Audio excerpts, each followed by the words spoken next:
சரியா? என்ன சமையல் விளாடுதா? என்ன ஸ்பெஷல்? இன்னைக்கு பார்த்தீங்கன்னா அரைக்கீரை கடைஞ்சிட்டு சேப்பங்கிழங்கு தான் வறுத்துட்டு டிஃபன் இனிமேல் தான் செய்ய போகிறேன். கிச்சடி. உருளைக்கிழங்கா? நம்ம தம்பிக்கு இது சாப்பிட மாட்டாங்க காய் சேப்பங்கிழங்கு. சரி, அதனால அவனுக்காக உருளைக்கிழங்கு செம்மையாக இருக்குது. இப்போ தான் போட்டிருக்காங்க.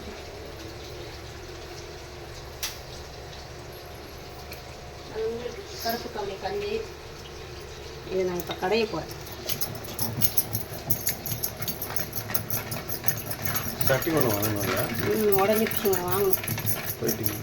அவங்களுக்கு வந்து தினை ரெடியாக இருக்குது. அது வந்து பால் வந்து தயிர் கோசம் காற்று வச்சுருக்கேன். கழிச்சுருங்க. என் பையன் எழுந்துட்டான்னு நினைக்கிறேன். கத்திட்டே இருக்கான். வருவாங்க இருப்பா.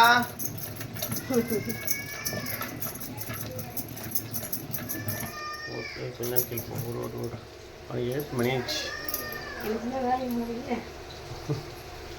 அதை விட இந்த சேப்பக்கிழங்கு பாருங்களேன், செம்மையாக இருக்குது பார்க்குறது. இன்னும் நல்லா ட்ரை பண்ணி பாருங்கள்.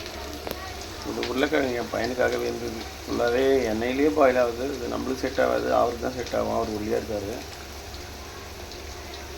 ஓகே ஃப்ரெண்ட்ஸ், லன்ச் வீடியோவில் பார்க்கலாம்.